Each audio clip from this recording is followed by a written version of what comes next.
Hey guys, what's going on? It's a Blockbull right about now, bringing you the latest episode to the channel. Now today, over the course of this last week or two, hasn't been a pretty read. So this is on a daily on the bubble. So XLM down 13, Gala 11, H bar 11, Velos 6, XCN 17, XTC 11, XRP 14% down. So it's not looking good.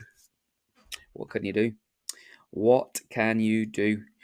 However, what I want to do is bring a positive spin. Yeah, I'm not one of these influencers that goes hiding as soon as the prices go down, because you know what?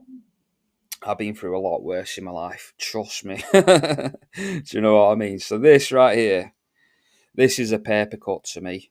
Yeah, you just got to minimize it when shit's hitting the fan. All you can do is minimize the situation. Okay, we haven't done anything in particular wrong. Yeah, we was looking at double bull pennant, which had a 75 to 85% chance of a success rate. Yeah, so we have been beaten with a raw flush, pretty much, in terms of poker. Okay, so you know what? I have not got any regrets. Yeah, obviously, if I was, if I could predict the future, obviously I would have liked to cash out here at the top. Do you know what I mean? At these recent highs back on the sort of 26th of January. But that's not the case. And we've got this sort of white trend line coming down. So for me, this is more of like a splitter between what was acting as resistance here. Resistance, resistance, resist. And then we actually cracked resistance. So we now flipped resistance into support. And you can see all this sort of price action here. XCN's been doing really, really well, so we're just waiting for XCN to pop and really get going. Now we've just been really unfortunate, in my opinion, and that's all it is. In my view, we're still above. You can see quite clearly that we're still above this sort of splitter, this trend line. Yes, we could go further down. Yeah, we have got that sort of catalyst there on the third of March at Goliath. Now, whether or not XCN is going to pump at that point, who's to know? Again, I haven't got a crystal ball. So all I can do is present you the probabilities. In my view, that's what I've done for you guys. I've presented probabilities. Like I said, we had 75 to 85% success rate. Obviously, we've been extremely unlucky. We've pulled the rabbit out of the hat, and unfortunately, it's not landed on heads. It's come out as tails, so it's all downhill. Nevertheless, let's see what the damage is now. It looks as if price has been interacting now with this previous sort of bull pennant here, and these are the sort of closes going in for XCN around this sort of price level, which is fine. We can interact with previous structure, but what we're probably doing now, rather than looking at two separate bull pennants, I'd be more inclined.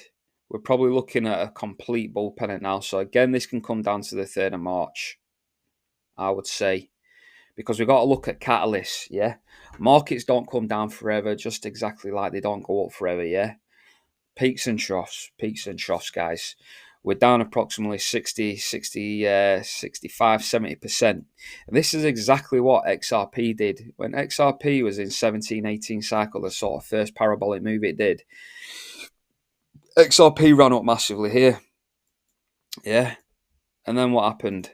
It made a massive correction. Yeah, it's talking like 67% retracement. XCN has done something similar. If you go from the 4-hour close down here, yeah, to sort of current price action, you're talking around 68%. So just for argument's sake, we'll just say 70% correction. So in parabolic moves, these are absolutely pivotal to capitulate 70%. But it's not long after we do get some consolidation. Like I say, this is just XRP for an example. We do get consolidation, and then you know what? We are straight back on it. Yeah, we're running up there massively. So XRP from the sort of closes, we're talking around, I don't know, 1,100%. So we're looking at that minimum in terms of gains, in my opinion, by the time we get to the apex. Like I say, I don't know how far this is going to stretch out. I've put it at the 3rd of March, just from a logical standpoint, where we do get that sort of fundamental sort of news catalyst coming into the markets. So hopefully some euphoria actually kicks in around this point. We could just get a reversal here. Like I said, we are interacting with this sort of previous sort of bull pennant. So in my view, I'm not selling here. There's only two options. You either cut your losses. Why would you sell at a loss? Makes no sense. Like if you had dry powder now, would you buy XCN? I'm sure I would. Why wouldn't you? It's an absolute remarkable buy right now. I'm wishing I had some dry powder to enter the market. Anything around sort of sub 2 cent is an absolute steal in my opinion, because we know where this thing is going eventually. So it's just a matter of time before we do actually see some massive targets.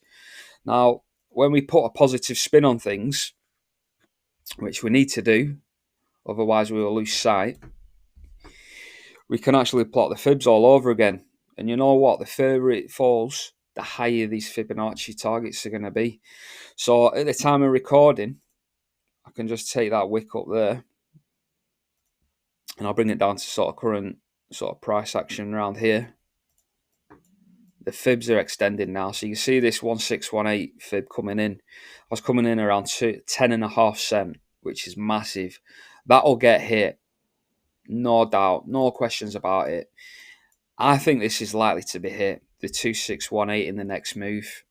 And that's coming in around sort of 34, 35 cent, which is absolutely massive, guys. Yeah.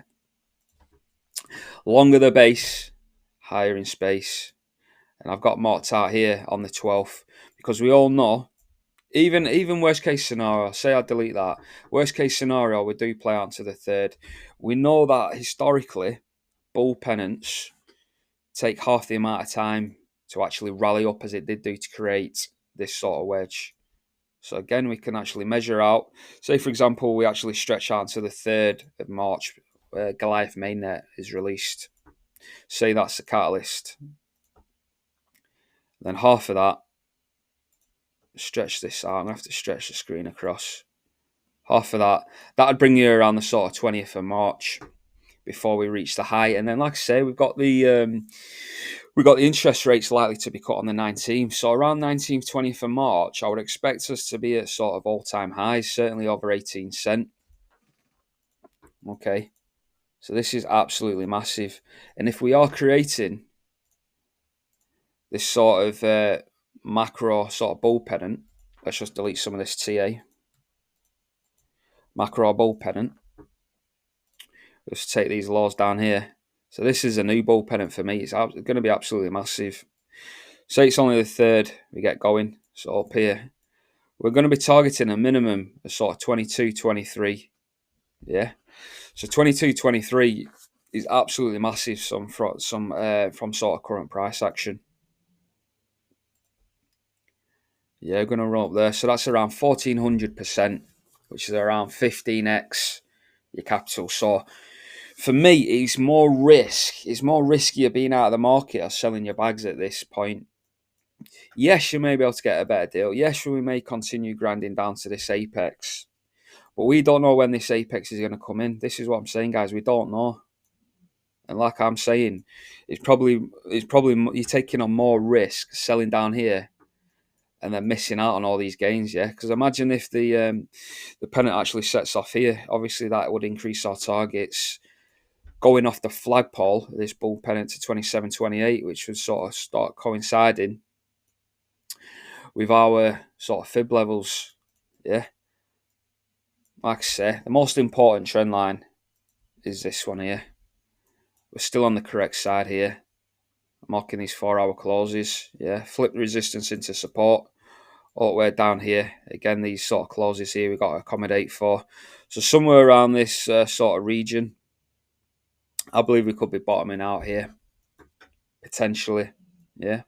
We can go lower, but you know what? We're literally a week away now from the mainnet Goliath going live. So just hold your nerve, guys. You just got to be stoic in these situations. Yeah, this is what separates the wheat from the chaff. Simple as that, guys. Anyway, I hope you enjoyed my take on Xcn. Please make sure to like, share, comment, subscribe, do what you got to do. I've been a Blockbull, and the Blockbull is over and out.